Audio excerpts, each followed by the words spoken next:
नमस्कार, S C अकॅडमीमध्ये आपले स्वागत आहे. आज आपण पाहणार आहे महाराष्ट्राचा प्राकृतिक भूगोल. जसे आपण मागच्या लेक्चरमध्ये पाहिले की महाराष्ट्र हा प्राचीन गोंडवानाचा भाग आहे. तसेच महाराष्ट्र हा प्राकृतिकदृष्ट्या वैविध्यपूर्ण आहे. कोकण किनारपट्टी तसेच भारतातील 7 मोठ्या पर्वतरांगांपैकी 2 पर्वतरांगा म्हणजे सह्याद्री आणि सातपुडा पर्वतरांग हे आपल्या महाराष्ट्रात आहे. तसेच दख्खनचे पठार म्हणजे महाराष्ट्र पठार जे की ज्वालामुखीच्या उद्रेकामुळे तयार झालेले आहे. महाराष्ट्राचा बहुतांश भाग हा ज्वालामुखी निर्मिती बेसॉल्ट खडकाचा बनलेला आहे. आता आपण पाहूयात महाराष्ट्राचे प्राकृतिक विभाग. महाराष्ट्राचे प्राकृतिकदृष्ट्या 3 विभाग पडतात. त्यातला एक म्हणजे कोकण म्हणजे आपला पश्चिम किनारा जो की अरबी समुद्राला लागून आहे. दुसरा सह्याद्री म्हणजे पश्चिम घाट जो की सुरतपासून ते कन्याकुमारीमध्ये आहे आणि त्याचा महाराष्ट्रातला भाग हा सुरतपासून ते कोल्हापूरमधील चंदगडपर्यंत आहे. आणि आपण सातपुडा पर्वतरांग देखील बघणार आहे जी की महाराष्ट्राच्या प्राकृतिक रचनेमध्ये येते. आणि तिसरा म्हणजे महाराष्ट्र पठार म्हणजे दख्खनचे पठार. आता आपण पाहूयात कोकण किनारपट्टी. सह्याद्री पर्वत ते अरबी समुद्र या दरम्यानचा चिंचोळा प्रदेश म्हणजे आपण इथे पाहू शकता हा चिंचोळा प्रदेश म्हणजे ही आपली पूर्ण कोकण किनारपट्टी होते.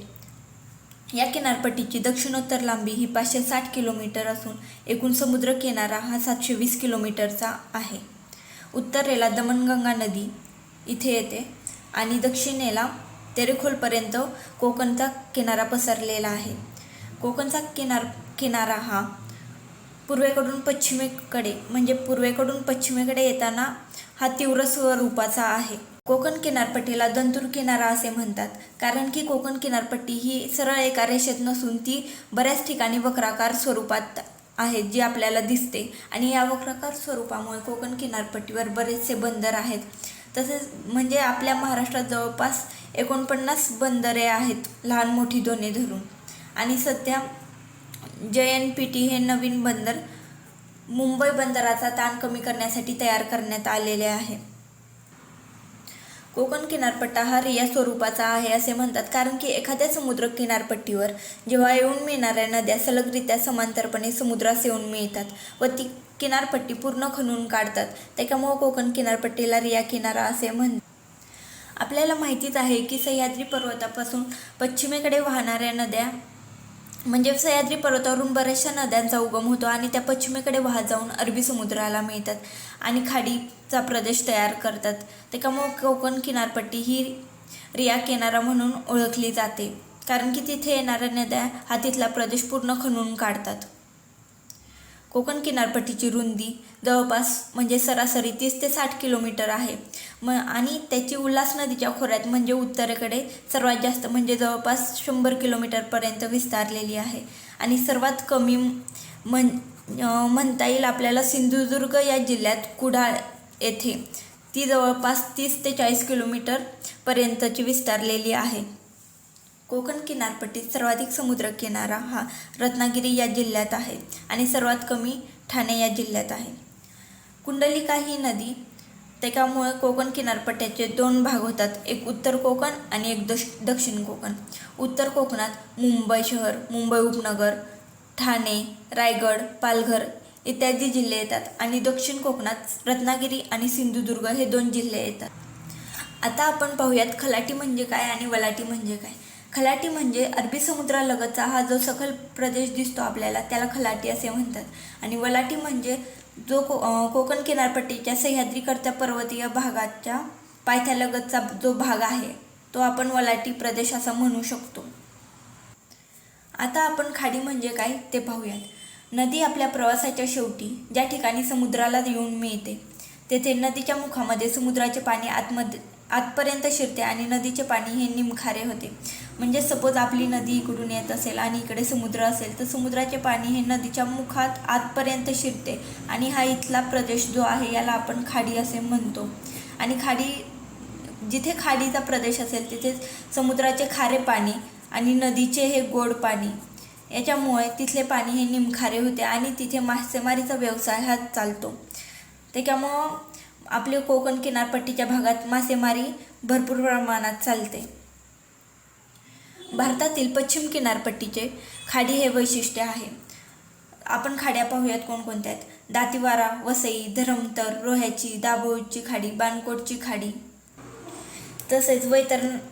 तसेच वशिष्ठी नदीवर दाभोळची खाडी, शास्त्री नदीवर जयगडची खाडी, शुक नदीवर विजयदुर्गची खाडी, गडवर कलावली, कर्ली नदीवर कर्ली खाडी आणि तेरेखोल नदीवर तेरेखोल ही खाडी आहे. आता आपण पाहूयात पश्चिम घाट. भारतात अस्तित्वात असलेल्या 7 पर्वत रांगांपैकी 2, एक सह्याद्री आणि एक सातपुडा, या दोन्ही महाराष्ट्रात येतात. महाराष्ट्राच्या पश्चिम किनारपट्टीत समांतर असलेली पर्वतरांग म्हणजे आपली सह्याद्री. सह्याद्री पर्वत हा ठोकळा आणि गट प्रकारचा पर्वत आहे. आता तुम्हाला प्रश्न पडला असेल की ठोकळा किंवा गट म्हणजे काय? तर जेव्हा भूपृष्ठावर समांतर बाजूने म्हणजे एकमेकांच्या समोरासमोर जेव्हा अंतर्गत हालचालीमुळे किंवा कोणत्या रिझनमुळे जेव्हा त्यांच्यावर दाब पडतो आणि जो मधला भाग आहे तो वर उचलला जातो, त्यावेळेस तिथे गट किंवा ठोकळा तयार होतो. त्यामुळे त्याला ठोकळा किंवा गट प्रकारचा पर्वत म्हणतात. किंवा काही वेळेस काय होते, हे जे दोन्ही बाजूचे भाग आहेत ते खाली दाबले जातात आणि जो मधला भाग आहे तो तसाच वर राहिल्यामुळे तिथे ठोकळा किंवा गट तयार होतो. अशा प्रकारचा सह्याद्री पर्वत हा आहे. पश्चिम घाटाचा विस्तार हा नंदुरबार जिल्ह्यातील नवापूर तालुक्यापासून ते कोल्हापूरमधील चंदगडपर्यंत म्हणजेच तापी खोऱ्यापासून ते कन्याकुमारीपर्यंत आहे. सह्याद्री पर्वताचा उतार हा पश्चिमेस अतितीव्र आहे व पूर्वेस तो मंद होत जातो. म्हणजे जी कोकणाची साईड आहे तिथे सह्याद्री पर्वताचा हा उतार अतितीव्र आहे आणि पूर्वेस तो मंद होत जातो. पश्चिम घाटाची ही एकूण लांबी 1600 किलोमीटर आहे आणि महाराष्ट्रातील त्याची लांबी 720 किलोमीटर आहे. सह्याद्रीची उंची ही उत्तरेकडे वाढत जाते व दक्षिणेस कमी होत जाते. सह्याद्रीची ही सरासरी उंची 915 ते 1220 मीटरपर्यंत आहे. सह्याद्री पर्वताला प्रमुख जलविभाजक असे मानले जाते, कारण की सह्याद्री पर्वत हा पूर्ववाहिनी नद्या ज्या की बंगालच्या उपसागराला जाऊन मिळतात त्या आणि ज्या पश्चिमवाहिनी नद्या अरबी समुद्राला मिळतात यांचे विभाजन करतो. आणि तसेच नैऋत्येकडून जे वारे येतात, मोसमी वारे ज्याच्यामुळे पाऊस पडतो, ते सह्याद्री पर्वतामुळे अडवले जातात आणि सह्याद्री पर्वतात या एरियामध्ये जास्त पाऊस पडतो. आणि जेव्हा त्या ढगांमध्ये पाणी शिल्लक राहत नाही आणि ते पूर्वेच्या साईडला जातात त्यावेळेस तिकडे पूर्वेकडे त्याचे पावसाचे प्रमाण कमी असते. त्याच्यामुळे सह्याद्री पर्वताला प्रमुख जलविभाजक असे देखील म्हटले जाते. आता आपण पाहूया सह्याद्री पर्वताच्या उपरांगा. पहिली सातमाळा अजिंठा डोंगररांग जी की आपल्याला इथे दिसते. सातमाळा अजिंठा डोंगररांग ज्याच्यामुळं उत्तरेकडे असणारी तापी नदी आणि दक्षिणेकडे असणारी गोदावरी नदी ह्या विभागल्या जातात. गोदावरी आणि तापी खोऱ्यांना सातमाळा अजिंठा डोंगररांग हे सेपरेट करतात. याच डोंगररांगेमध्ये औरंगाबाद येथील जगप्रसिद्ध देवगिरी किल्ला आणि अजिंठा वेरूळ लेणी आहेत. आणि उत्तरेला महाराष्ट्राच्या सरहद्दीजवळ इथे सातपुडा पर्वतरांग आहे, जो की नर्मदा नदी जी की सातपुडा पर्वताच्या वरच्या दिशेला आहे म्हणजे उत्तरेला आहे आणि त्याच्या खालच्या दिशेला असणारी तापी नदी यांच्या खोऱ्यांना वेगळे करतो. दुसरी आहे हरिश्चंद्र बालाघाट डोंगररांग जी की गोदावरी नदीच्या दक्षिण साईडला आहे आणि जी गोदावरी आणि भीमा नदी या दोघांचे खोरे वेगळे करते. या डोंगररांगेला अहमदनगरमध्ये हरिश्चंद्र डोंगररांग आणि बीडमध्ये बालाघाट डोंगररांग असे म्हणतात. आता तिसरी पाहूया आपण शंभू महादेव डोंगररांगा. महाबळेश्वरपासून आग्नेयेकडे निघणारी ही पर्वतरांग सातारा आणि सांगली जिल्ह्यातून पुढे कर्नाटकात प्रवेश करते. आणि या पर्वतरांगेवर फलटण येथे शिखर शिंगणापूर हे देवस्थान असल्यामुळे या रांगेला शंभू महादेव डोंगररांग देखील म्हटले जाते. शंभू महादेव डोंगररांगेमध्ये विविध लहान मोठे असे पठार आहेत जे की महाबळेश्वर आणि पाचगणी येथे टेबल लँड जे आपण बऱ्याचदा पाहिले असेल बऱ्याच जणांनी. नंतर औंच पठार, दक्षिणेला खानापूर पठार जे की सांगलीमध्ये आहे, जतचे पठार, पुणे येथील सासवडचे पठार हे सर्वच शंभू महादेव डोंगररांगांमध्ये येतात. आता आपण अन्य डोंगररांग आणि त्यांचे लोकेशन बघूयात. गाळणा डोंगर जे की धुळे जिल्ह्यामध्ये आहे, वेरूळ डोंगर जे की औरंगाबादमध्ये आहे, आणि हिंगोली येथे हिंगोली डोंगर, नांदेडमध्ये मुदखेड डोंगर, विदर्भ नागपूर येथे गरमसूर टेकड्या, गोंदिया येथे दरकेसा टेकड्या, भंडारा येथे गायखुरी टेकड्या, गडचिरोलीमध्ये सुरजागड, भामरागड, चांदूरगड, नांदेड येथील निर्मल डोंगरांग. याच्यावर मागच्या परीक्षेत आयोगाने क्वेश्चन विचारला होता, त्यामुळे हे तुम्ही लक्षात ठेवा. आता आपण पाहूयात सातपुडा पर्वतरांग, जी की महाराष्ट्राच्या उत्तर सीमेवर पसरलेली आहे आणि ज्याच्यामुळे उत्तरेकडे असणारी नर्मदा नदी आणि दक्षिणेकडे असणारी तापी नदी या दोघांचे खोरे वेगळे झाले आहे. सातपुडाचा विस्तार गुजरातपासून ते मध्य प्रदेशमधील अमरकंटकपर्यंत आहे. त्याची लांबी जवळपास 900 किलोमीटर व रुंदी 160 किलोमीटर आहे. महाराष्ट्राचा विचार करता या श्रेणीतील तोरणमाळची डोंगररांग, जी की नंदुरबार जिल्ह्यात आहे, आणि गाविलगड टेकड्या अमरावती जिल्ह्यात. सातपुडा पर्वतरांग ही धुळे, जळगाव तसेच अमरावती जिल्ह्यात पसरलेली आहे आणि त्याचा बराचसा भाग हा मध्य प्रदेश आणि गुजरातमध्ये आहे. याची सरासरी उंची ही 1000 मीटरपर्यंत आहे.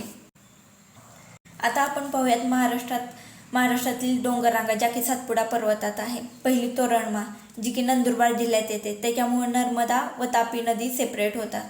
तोरणमाळ येथे अस्तंबा हे सर्वोच्च शिखर आहे.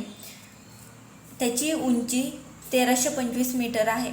आणि रावेर म्हणजे जळगाव जिल्ह्यात पाल येथे थंड हवेचे ठिकाण हे देखील तोरणमाळ डोंगररांगेवर आहे.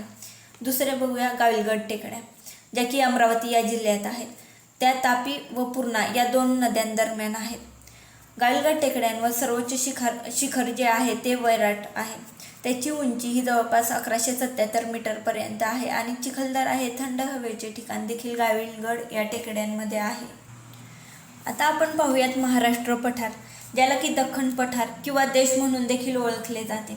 महाराष्ट्र पठार हे पूर्ण ज्वालामुखीच्या उद्रेकामुळे तयार झालेले आहे आणि ते सह्याद्रीच्या पूर्वेस आहे.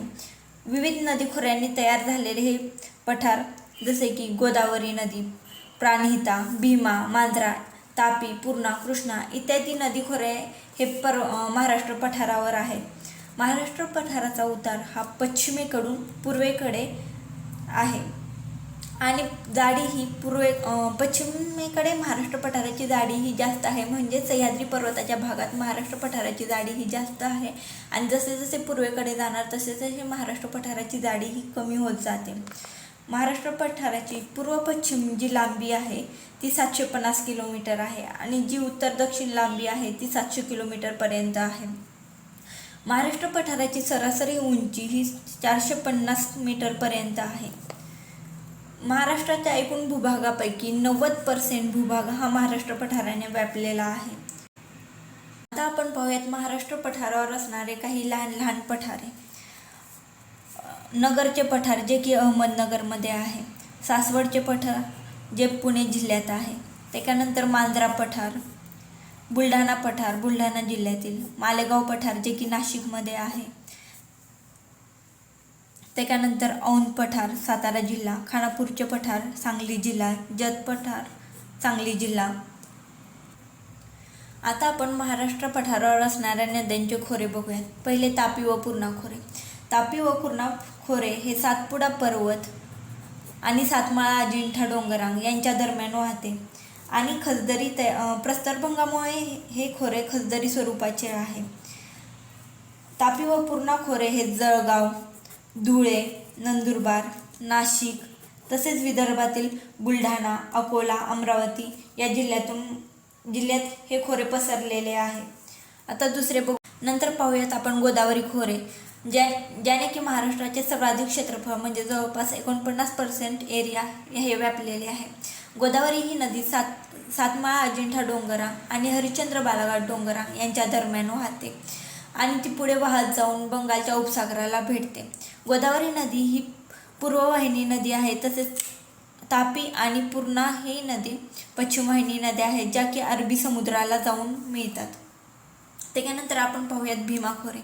भीमा खोरे हे हरिश्चंद्र बालाघाट आणि शंभू महादेव डोंगररांगा यांच्या दरम्यान भीमा नदी वाहते आणि ती देखील अगोदर पूर्वेकडे वाहत जाऊन नंतर ती आग्नेयेस वाहते आणि कर्नाटकमध्ये कुरुगुड्डी जे की रायचूर जवळ आहे तेथे कृष्णा नदीस मिळते. म्हणजे भीमा ही कृष्णा नदीची उपनदी आहे असे देखील आपण म्हणू शकतो आणि हाच प्रवाह पुढे वाहत जाऊन बंगालच्या उपसागरास मिळतो. त्याच्यानंतर आपण पाहूया कृष्णा नदी खोरे. कृष्णा नदीचा उगम हा महाबळेश्वर येथे होतो आणि ती पुढे वाहत जाऊन शंभू महादेव डोंगररांगांदरम्यान त्रिकोणी आकारात या नदी खोऱ्याचा विस्तार आहे. या नदी खोऱ्यात सातारा जिल्ह्याचा दक्षिण भाग, सांगली, कोल्हापूर या जिल्ह्यांचा भाग येतो. महाराष्ट्राचा प्राकृतिक भूगोल हा आपल्यासाठी महत्त्वाचा आहे कारण की मागील प्रिव्हियस इयरच्या क्वेश्चन पेपरमध्ये देखील याच्यावर बरेचसे क्वेश्चन विचारले जातात. त्याच्यामुळं हा चॅप्टर तुम्ही व्यवस्थितरित्या करा. तुम्हाला जर व्हिडिओ आवडला असेल तर लाईक करा, शेअर करा आणि सबस्क्राईब करा. धन्यवाद.